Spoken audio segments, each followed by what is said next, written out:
Welcome to pharma research. నమస్కారం. మనం రోజు వాడే మందులు అవి నిజంగా మనకు మేలు చేస్తున్నాయా, సురక్షితమైనవేనా అని ఎప్పుడైనా ఆలోచించారా? ఈ నమ్మకం వెనుక ఒక పెద్ద శాస్త్రీయ ప్రక్రియ ఉంది. అదే క్లినికల్ ట్రయల్స్. ఈరోజు మనం ఈ ట్రయల్స్ని నడిపించే నియమాల వెనుక ఉన్న కథను తెలుసుకోబోతున్నాం. ముఖ్యంగా ICH-GCP E6R3 అనే మార్గదర్శకాల గురించి లోతుగా చర్చిద్దాం.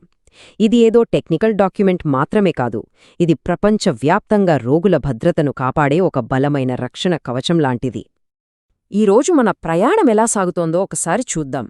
మనం మొత్తం 6 ముఖ్యమైన భాగాల గురించి మాట్లాడుకోబోతున్నాం. జీసీపీ ఎలా పుట్టింది అనే పునాదులతో మొదలుపెట్టి, కాలక్రమేణా R2, R3గా ఎలా మారింది, దాని వెనుక ఉన్న అసలైన సూత్రాలేమిటి, ప్రపంచంపై దాని ప్రభావం, ఇంకా భవిష్యత్తులో రాబోయే సవాళ్లు, ఇలా ప్రతి అంశాన్ని మనం వివరంగా చర్చిస్తాం. ఈ ప్రయాణం పూర్తయ్యేసరికి ఈ నియమాలు ఎందుకు ఇంత ముఖ్యమో మనందరికీ స్పష్టంగా అర్థమవుతుంది. సరే, మన ప్రయాణంలో మొదటి అంకానికి స్వాగతం. ICH-GCP పునాదులు. అసలు ప్రపంచ దేశాలన్నీ కలిసి ఒకే రూల్ బుక్ ఎందుకు ఫాలో అవ్వాలి అనుకున్నాయి? ఆ అవసరం ఎందుకొచ్చింది? దాని వెనుకున్న కథ ఏంటో తెలుసుకోవటం చాలా ఆసక్తికరంగా ఉంటుంది కదూ. ఒకసారి 1990ల కాలాన్ని ఊహించుకోండి. అప్పట్లో పరిస్థితి ఎలా ఉండేదంటే, ఒక్కో దేశానికి ఒక్కో రకమైన రూల్స్. అంటే ఒక దేశంలో చేసిన క్లినికల్ ట్రయల్ డేటాను మరో దేశం అంగీకరించేది కాదు. దీనివల్ల ఒకే మందుమీద ప్రతి దేశంలో మళ్లీ మొదట్నుండి ట్రయల్స్ చేయాల్సొచ్చేవి. ఇది డబ్బు, సమయం, వనరులు అన్నీ వృధా. ఈ గందరగోళాన్ని ఆపడానికి అందరికీ ఆమోదయోగ్యమైన ఒకే ఒక ప్రమాణం కావాలని ప్రపంచం గుర్తించింది. ఈ మార్పు ఒక రాత్రిలో జరగలేదు. ఈ టైంలైన్ చూస్తే మనకు ఆ ప్రయాణం స్పష్టంగా అర్థమవుతుంది. 1990లలో యూరప్, జపాన్ మరియు అమెరికా కలిసి ఈ ప్రయత్నం మొదలుపెట్టాయి. 1997లో మొదటి వర్షన్ E6R1 విడుదలైంది. ఆ తర్వాత దాదాపు 20 సంవత్సరాలకు 2016లో R2 రూపంలో ఒక పెద్ద మార్పు వచ్చింది. ఇక ఇప్పుడు 2025లో వచ్చిన R3తో మనం క్లినికల్ పరిశోధనలో ఒక కొత్త శకంలోకి అడుగుపెట్టాం. మరి ఆ మొదటి వర్జన్ R1 ముఖ్య ఉద్దేశ్యాలేంటి? సింపుల్గా చెప్పాలంటే, కొన్ని ముఖ్యమైన లక్ష్యాలుండేవి. దేశాల మధ్య ఉన్న వేర్వేరు నిబంధనలను ఒకే తాటిపైకి తీసుకురావడం, ఒకే పనిని మళ్ళీ చేయకుండా సమయాన్ని ఆదా చేయడం, ఒక దేశంలో చేసిన పరిశోధనా డేటాను ఇతర దేశాలు కూడా నమ్మేలా చేయడం, అన్నింటికంటే ముఖ్యంగా ప్రయోగంలో పాల్గొనే ప్రతి వ్యక్తి యొక్క హక్కులకు, భద్రతకు పెద్దపీట వేయడం. అంటే ఇది కేవలం రూల్స్ గురించి కాదు, నైతిక విలువల గురించి కూడా. ఇప్పుడు మనం కథలో రెండో భాగానికి వచ్చాం. 2016లో వచ్చిన E6R2 ఒక సరికొత్త ఆలోచనను పరిచయం చేసింది.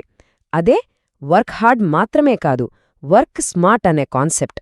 అంటే అన్నిటినీ ఒకేలా చూడకుండా ఎక్కడ సమస్యలొచ్చే అవకాశం ఉందో వాటిపై ఎక్కువ దృష్టి పెట్టడం. దీనినే మనం రిస్క్ ఆధారిత విధానం అంటాం. ఇది పరిశోధనను చాలా సమర్థవంతంగా మార్చేసింది. అయితే ఈ R1కి R2కి మధ్య తేడా ఏంటి? ఒక చిన్న ఉదాహరణతో చెప్తాను. R1 అనేది మొత్తం బిల్డింగ్ అంతా తిరిగే ఒక సెక్యూరిటీ గార్డ్ లాంటిది. అతను ప్రతిచోటా ఒకేలా దృష్టి పెడతాడు. కానీ R2 ఒక తెలివైన డిటెక్టివ్ లాంటిది. అతను ఎక్కడ సమస్య వచ్చే అవకాశం ఉందో ముందుగానే పసిగట్టి తన దృష్టిని, వనరులను అక్కడే కేంద్రీకరిస్తాడు. దీనివల్ల ముఖ్యమైన విషయాలపై ఫోకస్ పెరుగుతుంది. ఇది చాలా స్మార్ట్ అప్రోచ్ కదూ. R2 చేసిన మరో ముఖ్యమైన పని ఏంటంటే, టెక్నాలజీకి తలుపులు తెరవడం. Digital data systems, remote monitoring వంటి వాటిని వాడమని ప్రోత్సహించింది.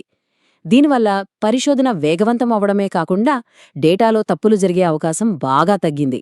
అంటే మనకు, సాధారణ ప్రజలకు మంచి మందులు మరింత వేగంగా, మరింత నమ్మకంగా అందుబాటులోకి రావడానికి ఇది ఎంతగానో సహాయపడింది. ఇప్పుడు మనం వర్తమానంలోకి వచ్చేద్దాం. మన కథలో మూడవ, ఇంకా అత్యంత ఆధునిక భాగం R3. ఇది కేవలం ఒక అప్డేట్ కాదు, ఇదొక కొత్త తరం ఆలోచనా విధానం. టెక్నాలజీని పూర్తిగా వాడుకుంటూ క్వాలిటీ బై డిజైన్ అనే ఒక శక్తివంతమైన కాన్సెప్ట్ని ఇది మన ముందుకు తెచ్చింది. ఇదిగోండి, ఈ తేదీ చాలా ముఖ్యం. జనవరి 6, 2025న ICH-GCP E6R3 అధికారికంగా విడుదలైంది. ఇది పరిశోధన రంగంలో ఒక కొత్త అధ్యాయానికి నాంది పలికింది. ఎందుకంటే ఇది రాబోయే సంవత్సరాలలో పరిశోధన ఎలా జరగాలి అనేదానికి ఒక స్పష్టమైన దిశానిర్దేశం చేస్తుంది. మనం క్వాలిటీ బై డిజైన్ లేదా క్యూబీడీ అంటున్నాం కదా, అసలు దాని అర్థమేంటి? ఒక ఇల్లు కట్టడం గురించి ఆలోచించండి. ఇల్లు కట్టేశాక పగుళ్ళొస్తే సిమెంట్ పూసి బాగుచేయడం ఒక పద్ధతి. కాని అసలు పగుళ్ళు రాకుండా ఫౌండేషన్ నుండే చాలా బలంగా కట్టడం మరో పద్ధతి. ఈ రెండో పద్ధతే క్వాలిటీ బై డిజైన్. అంటే ట్రయల్ అయిపోయాక తప్పులు వెతకడం కాదు, అసలు తప్పులే జరగకుండా ట్రయల్ డిజైన్ దశ నుండే నాణ్యతను నిర్మించడం. ఈ క్యూబీడీ ప్రక్రియలో 4 ముఖ్యమైన అడుగులుంటాయి. చూడండి, మొదట ఈ భూతద్దం ఐకాన్లాగా ట్రయల్ విజయానికి ఏవి అత్యంత కీలకమో ముందుగానే గుర్తిస్తాం. తర్వాత ఈ గేర్స్ లాగా వాటిని కంట్రోల్లో ఉంచడానికి పటిష్టమైన వ్యవస్థలను డిజైన్ చేస్తాం. మూడవది ఈ మానిటర్ ఐకాన్లాగా ట్రయల్ జరుగుతున్నంతసేపు నిరంతరం గమనిస్తూ ఏమైనా మార్పులు అవసరమైతే వెంటనే చేస్తాం. చివరిగా ఈ షీల్డ్ ఐకాన్లాగా రోగి భద్రత మరియు డేటా ఖచ్చితత్వం అనేవి మనం ప్రత్యేకంగా చెక్ చేయాల్సినవి కాకుండా డిజైన్లోనే ఒక అంతర్భాగంగా మారిపోతాయి. ఇప్పటివరకు మనం మార్పుల గురించి మాట్లాడుకున్నాం. కానీ ఇప్పుడు ఎప్పటికీ మారని కొన్ని మూలసూత్రాల గురించి తెలుసుకుందాం. ఇవి జీసీపీకి గుండెకాయలాంటివి. R1 అయినా, R2 అయినా, R3 అయినా ఈ నైతిక, శాస్త్రీయ బునాదులు మాత్రం ఎప్పుడు స్థిరంగా ఉంటాయి. అన్నింటికన్నా ముందు, అన్నింటికన్నా పైన ఉండే ఒకే ఒక్క సూత్రం ఇది: మనుషుల రక్షణ. పరిశోధనలో పాల్గొనే వాలంటీర్ల భద్రత, వారి హక్కులు అన్నింటికంటే ముఖ్యం. వారి శ్రేయస్సును పణంగా పెట్టి సాధించే ఏ శాస్త్రీయ పురోగతికి విలువ ఉండదు. ఇదే జీసీపీ యొక్క ఆత్మ. మరి ఈ రక్షణ ఎలా కల్పిస్తారు? కొన్ని ముఖ్యమైన పద్ధతులు ఉన్నాయి. ముందుగా ట్రయల్ గురించి పూర్తి వివరాలు చెప్పి ఎటువంటి ఒత్తిడి లేకుండా వారి సమ్మతి తీసుకోవాలి. ట్రయల్ జరుగుతున్నంతకాలం వారి భద్రతకు పూర్తి హామీ ఇవ్వాలి. ఒకవేళ దురదృష్టవశాత్తు ట్రయల్ వల్ల ఏదైనా హాని జరిగితే వారికి సరైన పరిహారం అందించాలి. ముఖ్యంగా పరిశోధన వల్ల కలిగే రిస్కులు దానివల్ల వచ్చే ప్రయోజనాల కంటే ఎప్పుడూ ఎక్కువగా ఉండకూడదు. ఇక రెండవ మూల సూత్రం డేటా సమగ్రత. అంటే డేటా నమ్మదగినదిగా, ఖచ్చితమైనదిగా ఉండటం. ఎందుకంటే ఈ డేటా ఆధారంగానే మందుల భవిష్యత్తును నిర్ణయిస్తారు. ఒక చిన్న అంకె మారినా, ఒక తప్పుడు రిపోర్టొచ్చినా మొత్తం కథే మారిపోతుంది. ఒక మంచి మందు ఆగిపోవచ్చు, లేదా ఒక పనికిరాని మందు మార్కెట్లోకి రావచ్చు. అందుకే డేటా సమగ్రతకు అంత ప్రాధాన్యత ఇస్తారు. మూడవది శాస్త్రీయ క్రమశిక్షణ. ప్రతి ట్రయల్ ఒక స్పష్టమైన, ముందుగా ఆమోదించబడిన ప్లాన్ ప్రకారం జరగాలి. దీనినే ప్రోటోకాల్ అంటాం. మనం ఒక వంటకం చేస్తున్నప్పుడు రెసిపీని ఎలా ఫాలో అవుతామో, క్లినికల్ ట్రయల్స్లో ప్రోటోకాల్ కూడా అంతే ముఖ్యం. దాన్ని ఖచ్చితంగా పాటిస్తేనే వచ్చే ఫలితాలకు శాస్త్రీయ విలువ ఉంటుంది. సరే, ఇన్ని రూల్స్, ప్రిన్సిపల్స్ గురించి మాట్లాడుకున్నాం కదా, మరి నిజ జీవితంలో వీటి ప్రభావమేంటి? ప్రపంచం మీద ఎలాంటి ముద్ర వేశాయి? ఈ 5వ విభాగంలో జీసీపీ ప్రపంచవ్యాప్తంగా పరిశోధన రూపురేఖలను ఎలా మార్చివేసిందో చూద్దాం. ఈ ప్రమాణాలను ప్రపంచవ్యాప్తంగా పాటించడం వల్ల 3 అద్భుతమైన ప్రయోజనాలు కలిగాయి. ఈ గ్రాఫ్లో చూడండి. మొదటి బార్ ప్రమాణాల సమన్వయం. అంటే ప్రపంచమంతా ఒకే రూల్స్ పాటించడం. దీనివల్ల రెండో బార్ చూపించినట్లు ట్రయల్ నాణ్యత అద్భుతంగా మెరుగుపడింది. నాణ్యత పెరగడంతో అనవసరమైన పనులు తగ్గి మూడో బార్ ప్రకారం సామర్థ్యం కూడా పెరిగింది. అంటే తక్కువ సమయంతో, తక్కువ ఖర్చుతో ఎక్కువ సాధించగలిగాం. ఈ మార్గదర్శకాల ప్రభావం కేవలం కొన్ని సంపన్న దేశాలకే పరిమితం కాలేదు. ఆసియా, లాటిన్ అమెరికా, ఆఫ్రికాలోని ఎన్నో దేశాలు కూడా వీటిని స్వీకరించాయి. దీనివల్ల ప్రపంచమొక గ్లోబల్ రీసెర్చ్ విలేజ్లా మారింది. ఒక దేశంలో చేసిన పరిశోధనను మరో దేశం ఆమోదించడం సులభమైంది. కొత్త మందుల ఆమోద ప్రక్రియలు వేగవంతమయ్యాయి. జీసీపీ ఇప్పటివరకు ఎంతో విజయం సాధించింది. కాని సైన్స్ ఎప్పుడూ ఆగిపోదు కదా, ఎప్పుడూ ముందుకే వెళ్తుంది. కాబట్టి మన కథ ఇక్కడితో అయిపోలేదు. మన చివరి విభాగంలో మనం భవిష్యత్ వైపు చూద్దాం. రాబోయే సవాళ్లు ఏంటి, మన ముందున్న అవకాశాలు ఏంటి చర్చిద్దాం. జీసీపీ ముందు ఇప్పుడు కొన్ని పెద్ద సవాళ్లున్నాయి. టెక్నాలజీ రాకెట్ వేగంతో దూసుకుపోతోంది. దాంతోపాటు ఈ నియమాలెలా అప్డేట్ అవ్వాలి? ప్రపంచంలోని విభిన్న ఆరోగ్య వ్యవస్థలకు తగ్గట్టుగా నియమాలనెలా మార్చాలి? కొత్త ఆవిష్కరణలను ప్రోత్సహిస్తూనే ప్రమాణాలను ఎలా కాపాడాలి?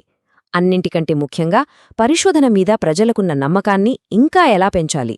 ఇవన్నీ మనం సమాధానాలు వెతకాల్సిన ప్రశ్నలు. క్లినికల్ ట్రయల్స్ భవిష్యత్తు ఎలా ఉండబోతోంది? ప్రస్తుతం మనం హాస్పిటల్స్లో జరిగే కేంద్రీకృత ట్రయల్స్ మీద, సమస్య వచ్చాక సరిదిద్దే పద్ధతుల మీద ఆధారపడి ఉన్నాం. కానీ భవిష్యత్తు చాలా భిన్నంగా ఉండబోతోంది. మనం రియల్ వరల్డ్ డేటాను, అంటే రోగుల రోజువారీ జీవితం నుండి వచ్చే సమాచారాన్ని వాడుకోబోతున్నాం. రోగులు తమ ఇళ్ల నుండే ట్రయల్స్లో పాల్గొనే వికేంద్రీకృత విధానాలు రాబోతున్నాయి. ఇంకా మనం చర్చించుకున్నట్లుగా ప్రోయాక్టివ్, క్వాలిటీ బై డిజైన్ ప్రమాణంగా మారబోతోంది. ముగించే ముందు ఒక ఆసక్తికరమైన ప్రశ్నతో మిమ్మల్ని ఆలోచనలో పడేయాలనుకుంటున్నాను. ఒక్కసారి ఆలోచించండి. మన చేతిలో ఉన్న ఫోన్, మనం కట్టుకున్న స్మార్ట్ వాచ్, ఇవన్నీ క్లినికల్ ట్రయల్స్లో భాగమైతే, రోగిని కేంద్రంగా చేసుకుని పరిశోధన చేస్తే భవిష్యత్తు జీసీపీ మార్గదర్శకాలు ఎలా మారవచ్చో, పరిశోధన రూపురేఖలే మారిపోతాయి కదూ. ఇది మనం రాబోయే రోజుల్లో చూడబోయే అద్భుతమైన పరిణామం. ఓకే, మన ఈ సుదీర్ఘ ప్రయాణం చివరికి వచ్చేసింది. ఇప్పుడు మనం నేర్చుకున్న అన్ని ముఖ్యమైన విషయాలను ఒక్కసారి త్వరగా గుర్తు చేసుకుందాం. ఈ కథ నుండి మనం గ్రహించాల్సిన ముఖ్య అంశాలేమిటి? సింపుల్గా చెప్పాలంటే, జీసీపీ ఒక సాధారణ రూల్ బుక్ R1గా మొదలై, స్మార్ట్గా ఆలోచించే ఒక రిస్క్ ఆధారిత వ్యవస్థగా R2 మారి, ఇప్పుడు టెక్నాలజీని వాడుకునే ఒక ఆధునిక, చురుకైన విధానంగా R3 పరిణామం చెందింది. అయితే ఈ మార్పులన్నిటిలోనూ రోగి భద్రత మరియు డేటా సమగ్రత అనే 2 మూలస్తంభాలు మాత్రం ఎప్పుడూ స్థిరంగా ఉన్నాయి. భవిష్యత్తులో ఈ బలమైన పునాదుల మీదే మనం రోగి కేంద్రీకృత, డిజిటల్ టెక్నాలజీతో నడిచే పరిశోధనల భవనాన్ని నిర్మించబోతున్నాం. Thank you for joining us. Pharma Research, your learning partner.